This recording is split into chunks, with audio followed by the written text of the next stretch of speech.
In the high valleys of the Wyoming Territory, in the bleak winter of 1868, the wind had a voice. It did not just blow, it screamed, a thin, abrasive sound that seemed to come from inside the skull. For Elias Thorne, the sound was a physical weight. He sat on a three-legged stool, shoulders hunched, staring at the meager fire that consumed his world. The fire was the problem. It was always the problem. He was inside his cabin, a structure he had spent 4 months building, and yet the frost coated his beard. He could see his breath, a pale cloud in the smoky air, illuminated by the very fire that was failing to warm him. The cabin was a standard settler's box, 14 by 16 feet, single log walls saddle-notched at the corners, a roof of split cedar shakes, and a massive fireplace built of river stone and mud. It was a monument to conventional wisdom, and it was killing him. The wind found every flaw. It poured through the chinking, a frozen slurry of mud and grass, like water through a sieve. It screamed down the massive chimney, pushing smoke back into the room, making his eyes water and his lungs roar. The fire itself was a tyrant. It demanded wood constantly, a gaping mouth that returned almost nothing. 5 feet from the hearth, the temperature was barely above freezing. In the corners, his sacks of flour were frozen solid. The logs of the wall itself, green pine cut in a hurry, were coated in a half-inch of rime on the inside. Elias Thorne, a man of 35 who had survived Antietam and the long walk west, was being undone by simple geometry and bad design. He was not a fool. He was a trapper, a carpenter by necessity, a man who understood the mechanics of an axe and a rifle. But this was a failure of physics he couldn't comprehend. He had done what everyone else did. He had followed the pamphlet brought from Ohio, the one that promised a sturdy and quick home for the pioneer. He looked at the axe leaning against the wall, its head gleaming faintly. The handle, worn smooth by his own sweat and terror, was so cold he knew the wood would sting his palm. That axe was his only tool, and it had become his jailer. He spent 18 hours a day in a desperate loop: cut wood, haul wood, feed the fire, and freeze. The wolves knew he was in trouble. He heard them every night. Closer now, their calls a sharp, intelligent counterpoint to the wind's dull roar. They smelled the weakness, they smelled the smoke, knowing it meant a creature trapped, burning its own shelter to stay alive for one more night. The cabin wasn't a shelter, it was a trap, and the bait was him. He felt the west wall shudder, a low groan as a gust hit it broadside. This was not survival. This was a slow, cold siege, and he was losing. That first spring, hope had been as thick and green as the river-bottom grass. Elias had chosen his spot by the creek, on the open meadow, because the pamphlet said to build near water, and on the level. He had raced the coming winter, felling trees with a frenetic energy. He had worked in his shirt sleeves, the summer sun hot on his back, the scent of pine pitch sharp and clean. The logs were green, heavy with sap, but he had no time to let them season. The pamphlet assured him that a tight-built cabin will settle snug. He notched them quickly, the saddle notch being the fastest, leaving half-moon gaps that he stuffed with moss and river mud. He built the fireplace wide enough to roast a deer, the pamphlet boasted. He'd stood back in late September, sweat on his brow, and felt a surge of pride. It looked just like the picture. It looked like a home. The first cold snap in October was the first warning. The green logs began to shrink as they dried in the arid, freezing air. The snug notches pulled apart, and the mud, chinking, now brittle, cracked and fell out in chunks. He had spent a frantic week re-chinking, his fingers numb, using a thicker, desperate slurry of clay and his own flour, a sacrifice that pained him. Then the real winter came in November. The fireplace was a disaster. It was a giant gaping hole in the wall, a perfect conduit for the cold. The draught it required to draw smoke, which it barely did, sucked every particle of warm air up the flue. He had built a bellows, not a heater. The floor, simple packed earth, became a plate of ice. He laid spruce boughs, then his spare blankets, but the cold seeped up from the ground itself, radiating through his boots. One night, a near catastrophe. The chimney, coated in the creosote from the green pine, caught fire. He had been forced onto the fragile, snow-covered shake roof in a 60-below wind chill, smothering the flames with wet sacks, while the world dissolved into a howling white. The roof itself was a membrane, not a barrier. The shakes, warped and split, let in drifts of fine, dry snow that piled up in the corners. He realized with a cold dread that his cabin was a perfect heat exchanger. It was designed unintentionally, but perfectly, to draw the cold in and push the heat out. He was a slave to the structure. He couldn't trap, he couldn't hunt. His entire existence was reduced to feeding the fire. He was burning more energy in his own body than the fire was giving back. And he was burning the forest around him at an unsustainable rate. "This ain't living," he whispered into the smoky dark, his words snatched by the draught. "This is just waiting." He was haunted by a memory, a dead buffalo he'd found, frozen solid, its furred bulk covered in snow. The snow, he'd noted, was unmelted on its back. The animal's hide was so efficient that its body heat wasn't escaping. His roof melted snow instantly, forming thick, dangerous icicles. The dead beast, he thought, was a better designed house than his. He finally understood. The pamphlet from Ohio was a lie. It was written for a gentle land of hardwoods, mild winters, and neighbors. It was not written for this place, this high, cruel altitude where the wind was a blade and the cold was a presence. He had to think. He had to find another way, or he would be just another frozen shape for the spring thaw to reveal. The revelation did not come from a book. It came from the earth and from the forgotten. One milder day, a false spring in the heart of winter, Elias forced himself to hunt. He was weak, but the terror of starvation was greater than the lethargy of the cold. He moved slowly, his snowshoes a heavy burden. He found no game, but he found a ruin. It was not a settler's cabin. It was something else, something older. It was on the north side of a ridge, almost invisible, just a depression in the snow. He dug, first with his gloved hands, then with his hatchet. He found stone. Then he found logs, but they were below ground. It was a collapsed pit house, perhaps from a fur trapper generation long gone, or someone else. He crouched in the hole, sheltered from the wind. He realized the earth on three sides was dry. The ground itself, the mass of the planet, had been used as a wall. It was his first clue. Stop fighting the ground. Use it. His second encounter came 2 weeks later, near the river. He saw smoke, but it was thin, almost invisible, not the desperate. Greasy Plume, his own cabin, belched. He found an old Shoshone man, Kills No Game, the other trappers called him, though Elias suspected the name was ironic.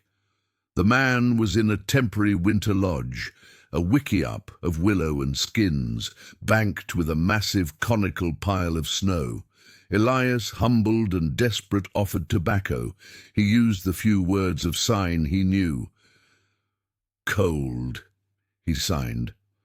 Pointing at his own chest, "Fire," he signed, mimicking the endless, exhausting wood-cutting. The old man watched him. His face was a map of winters. He did not speak. He just pointed. He pointed to the south-facing slope of the valley where the sun lingered. He pointed to the stand of dense spruce that broke the western wind. He pointed to the way the snow had drifted, showing the wind's true, unseen channels. His final gesture was to point at Elias's massive fireplace and shake his head. He held his hands together, palms up, as if holding a small, precious thing. Small fire. Elias understood. Small fire. Big heat. The lessons settled on him. Sighting is not about convenience. It is about energy. Use the sun. Block the wind. The final piece came by accident. He was scavenging wood from a collapsed structure in a canyon, a place rumored to be an old Russian or French-Canadian post from the early 1800s. The logs were rotten, but he needed the fuel. As he pulled one log free, he saw something that stopped him. It was a double wall, two distinct parallel log walls with a gap of nearly 2 feet between them. He clawed at the rotten fill. It was just dust now, but he could see the texture. It had been moss, dried moss and charcoal. He pushed his hand into the space. Even in the collapsing ruin, the inner log was drier, more preserved. He stood, the wind howling over the canyon rim. "It's a blanket," he thought, the idea so sharp it was almost a sound. They built a blanket made of moss. Sighting from the Shoshone, earth sheltering from the pit house, and an insulated wall from the long-dead voyageurs. He had it. He wouldn't fix his cabin. He would abandon it. He would build a new structure, a hybrid of all three. He would build a house that worked. Elias Thorne did not sleep for 3 days. He sat in his freezing cabin, the Petchka ghosting smoke, and he planned. He used a piece of charcoal from the fire and the back of a scraped deer hide to draw. This was not a sketch. It was a schematic. His mind, sharpened by desperation, became an engineer's. He listed his enemies, one by one. 1, the wind, the prime mover of cold, the force that stole heat and found every crack. 2, the ground, a frozen mass that sucked warmth from his very bones. 3, the fire. His current fire was a wasteful open wound. 4, the wolves, a physical threat that his current flimsy door and shake walls could not truly stop. For each enemy he devised a solution, a principle drawn from his 3 encounters. For the wind, he would not build on the flat. He would accept the wisdom of kills no game. He would build on the south-facing slope, just below the crest of the ridge. And he would bury the north wall entirely. The north wall would be the hill. The wind would pass harmlessly over the top. The dense spruce grove to the west would be his shield. For the ground, he would not build on it. He would build in it. He would dig down 3 feet, past the frost line, to the stable 50-degree earth. His floor would be the planet's own warmth, lined with flat stones from the river. The earth would be his thermal battery, not his enemy. For the fire, he would abolish the fireplace. He recalled the small enclosed stoves of his childhood in Pennsylvania, the Kachelofen his German neighbors had. He would build a Petchka, a Russian-style masonry heater from clay and rock. It would not be a hole in the wall. It would be a mass in the center of the room. He sketched a long, winding flue inside the masonry, designed to capture every degree of heat from the smoke before it exited. a small firebox, a hot, fast burn, and a massive radiating core. It would sip fuel, not gulp it. For the wolves and for the wind and cold, he planned the Thorn Wall, as he was already thinking of it. The 3 exposed walls, east, south, and west, would be double. An inner, tightly scribed log wall, a 2-foot gap, an outer, sacrificial log wall. And that gap, that precious space, he would fill it obsessively. He would spend the summer harvesting dry moss, dried grasses, anything that held air. He would mix it with ash from his fires to deter insects and mice. The roof would be his masterpiece. No more flimsy shakes. He would use heavy log rafters, a layer of birch bark for waterproofing, and then cover it all with the 2 feet of sod and earth he had excavated. The roof would be a living blanket, heavy, silent, and insulated. The door would be a fortress gate, 3 layers of 2-inch planking, cross-laminated, set in a massive frame, with a heavy drop bar. The windows would be small, high, and shuttered from within. He spent a full night just planning the sequence of work, the digging, the foundation, the inner wall, the outer wall, the filling, the roof, the pechka. He had to do it all before the snows returned. This was a race, not against time, but against physics. He picked up his broad axe, the familiar weight, a comfort. He ran his thumb over the edge he had meticulously sharpened. This time the axe was not a tool of desperation. It was a tool of precision. The next morning, he abandoned the old cabin without a backward glance. He walked to the south-facing slope, the charcoal-drawn hide in his pack, and he drove his shovel into the earth. The work was brutal. It was a different kind of labor from the panicked rush of his first build. This was a slow, punishing, and methodical siege. The excavation was the first test. He was not just scraping the earth, he was moving a small mountain. He dug into the hillside, shaping a 3-sided hole, 3 feet deep and 20 by 20 feet square. The soil was thick with rock and root. His shovel, a simple tool he'd fashioned from a split log and an iron strap, threatened to break daily.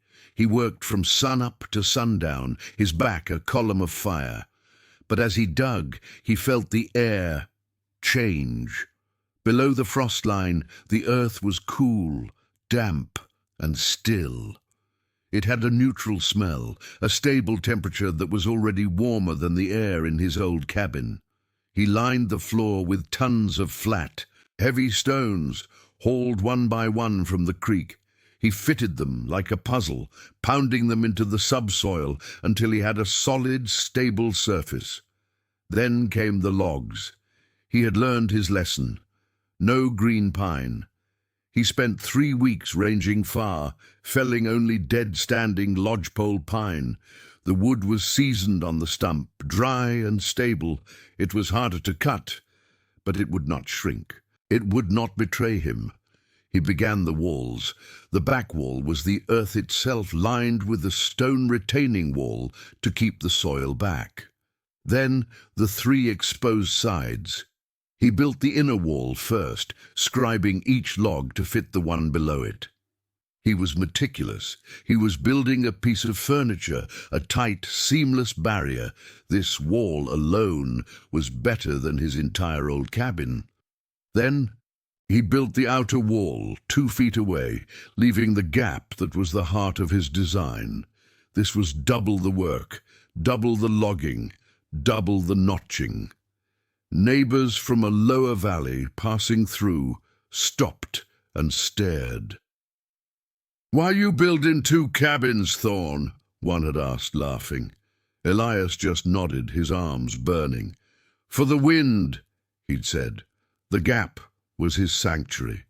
All summer, in the hours he wasn't building, he was gathering. He harvested acres of sphagnum moss, pulling it from the bogs and laying it on hot rocks to dry until it was light and fluffy. He scythed cured grasses. He saved every handful of ash. As the walls rose, he packed the 2-foot void.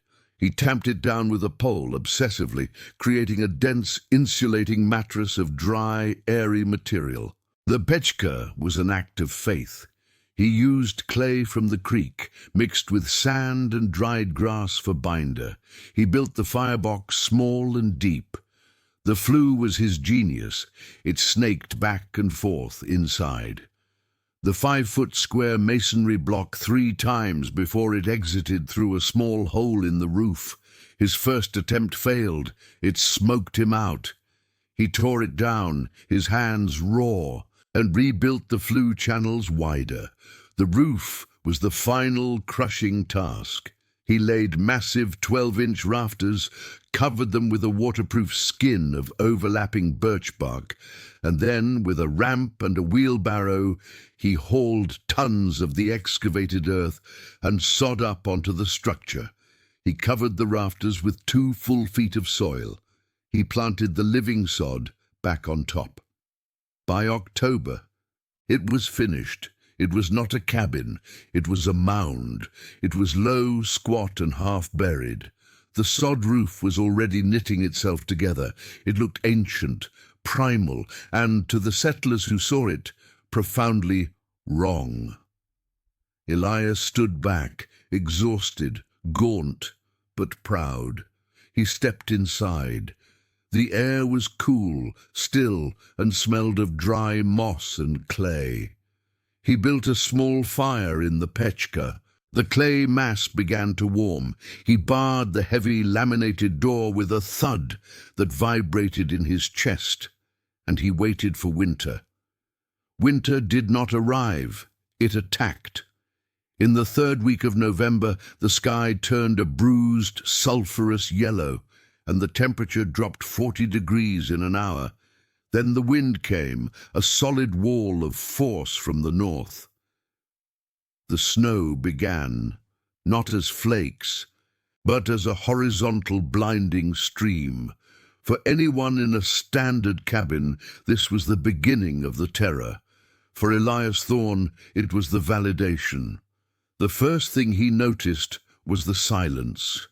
The wind was not in the room with him. He could hear it, but it was a distant, muffled roar, like a river far away. The sound of the peaks, wind, hitting his north wall was nothing. The hill took the entire impact. The wind flew over his living roof, the aerodynamic shape offering no purchase. Inside, the air was perfectly, profoundly still. He sat on his stool, not huddled, but relaxed. He had lit the pechka 6 hours earlier, using just a few small logs.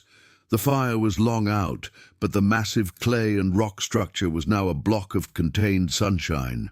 It radiated a deep, even warmth, not a scorching heat, but a presence.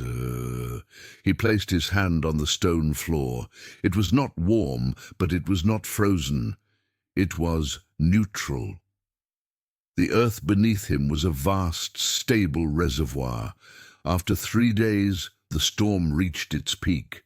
The snow was piling up, but his cabin was designed for the load. The heavy rafters and the earth roof were a single, integrated structure. The snow on top simply added to his insulation. He looked at his woodpile. He was using, by his careful calculation, 1/4 of the wood his old fireplace had demanded. He was not a slave. He was a manager. Then, on the 10th day, the wolves came. The blizzard had broken the herds. The predators were starving, desperate, and bold. He heard them first on the roof. A heavy thump, and the sound of claws scraping. They had mistaken his sod-mound cabin for a snow-covered hill. He heard them slide off. Then came the snuffling. At the door, a series of sharp, high-pitched yelps. He stood, grabbing his rifle, his heart pounding. A heavy body threw itself against the door. The thud shook the frame, but the laminated planks and the heavy drop bar did not budge. The wolves began to dig at the exposed log walls. He heard their claws on the outer, sacrificial layer, but they found no purchase, no gaps, no weakness. They could smell him, they could smell the smoke, but they could not get in. The high, narrow windows were 3 feet above the rising snowdrifts, too small for a man, let alone a wolf. For 40 days the storm did not truly break. It ebbed and flowed, a relentless siege of wind and snow and cold. Elias Thorne lived inside his fortress. He ate, he slept. He read his one book by the light of a single candle, the air so still the flame did not flicker. He was not surviving. He was living. When the weather finally broke in January, he unbarred the door.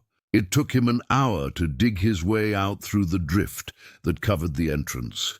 He emerged into a world that was unrecognizable, buried under 15 feet of white. He was alive. He was warm. He was safe. He had won. In the spring, when the great melt came, the cost of that winter became horrifyingly clear. The settlers in the lower valley had been devastated. Elias, walking down to trade, found the first cabin. The roof had collapsed under the snow load. The flimsy ridgepoles snapped. Inside, he found the frozen bodies of the Miller family, a man, his wife, and 2 small children, buried in the snow that had become their tomb. Further down, he found another trapper, a man named Harris, who had simply frozen to death in his own bunk, his fireplace stuffed with the last of his furniture, burned in a final, futile attempt for warmth. The standard design had been a death sentence. When a new wave of settlers, hardier and more desperate, pushed into the valley that summer, they found Elias Thorne healthy, his supplies intact, his mound house secure. They came to him, their skepticism warring with their fear of the coming winter. They were not fools. They saw the ruins of the Miller cabin. "What is this thing?" asked a German immigrant named Bauer, pointing at Elias's roof. Elias did not preach. He showed. He took them inside. They felt the stillness. They felt the cool, stable air on a hot July day.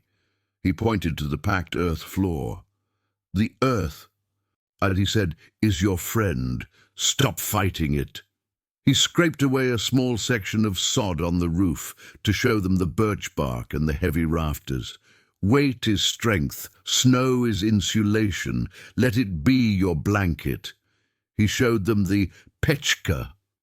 Bauer's eyes lit up. "A katchalofen," he exclaimed. "My grandfather built these. This is right." He showed them the thorn wall, knocking on the inner log, then the outer. "2 walls," he said, "one for the house, one for the weather. The air between is the boundary." The settlers listened. They were building on the edge of the world, and the rules of Ohio no longer applied. They began to copy him, but with variations. Bauer, the German, helped Elias refine the pechka design, building a true fire-brick combustion chamber that burned even hotter and cleaner. A group of ranchers, needing a large cattle barn, adopted his earth-sheltering and sod roof idea, building a massive bank barn that kept their herd alive through the next winter. The Thorn Wall became a local legend. Men building new cabins would say, "I'm building it Thorn style," meaning a double wall with a dead air space, even if they filled it with sawdust from the new mills instead of moss. By the 1880s, the railroad arrived, bringing cast-iron stoves and milled lumber. The new, thin-walled balloon frame houses went up, tall and proud, and their owners spent fortunes on coal to heat their drafty, fashionable rooms. But in the high, isolated valleys, away from the tracks, the old-timers and the new homesteaders who had learned the hard way kept building low, heavy, and double. The core principle had disseminated, not as a single design, but as a set of shared wisdom. Build into the hill, use the earth, respect the wind. Elias Thorne's innovation had become vernacular. What Elias Thorne had built in his desperate burst of inspiration was not magic. It was a masterpiece of physics born of necessity. Later generations of engineers would give names to the principles he had discovered through observation and terror. His mound was a near-perfect example of a high-mass, passive solar, super-insulated structure. The sighting was the first and most important victory. By burying the north wall, he had completely eliminated all heat loss from conduction and infiltration on that side, a 25% reduction in an instant. By facing south, he maximized his passive solar gain, allowing the low-angle winter sun to strike his south wall and small windows, adding free heat to the system. The Pechka was his active heating element, and it was a marvel of efficiency.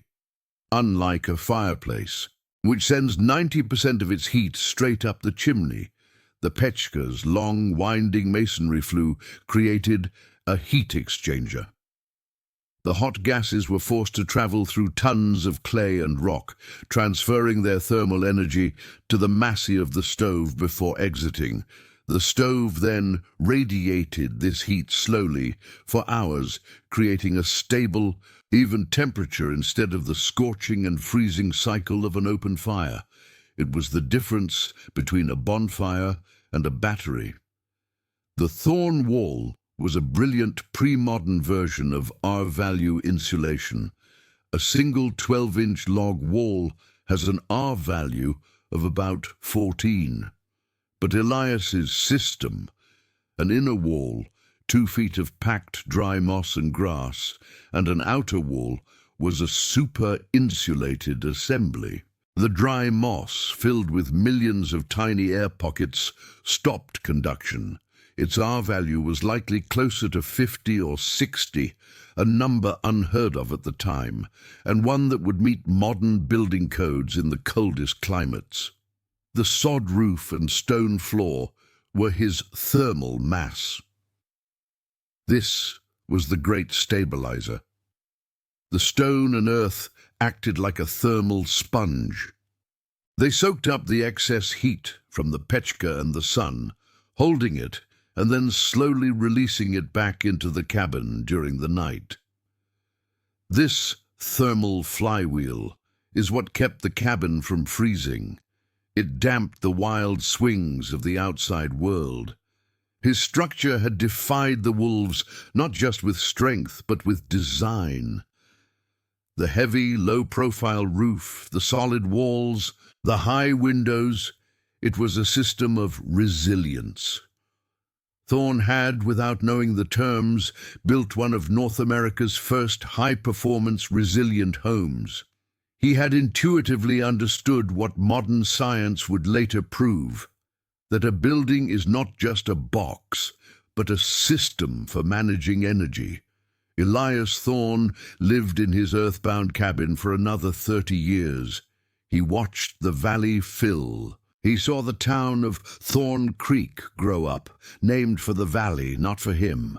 He watched the tall, white-painted balloon frame houses rise, symbols of prosperity and progress. And he watched their owners struggle, hauling wagon loads of coal from the railhead, their thin walls bleeding heat into the Wyoming wind. His own cabin became a local curiosity, Thorne's Mound, the half-buried home of the quiet old man. His broad axe, the tool that had built both his failure and his triumph, hung on the wall, its edge sharp, but its handle smooth with disuse. He simply didn't need to cut that much wood. The Pechka, now cured to the hardness of iron, needed only a small armload of wood a day, even in the depths of winter.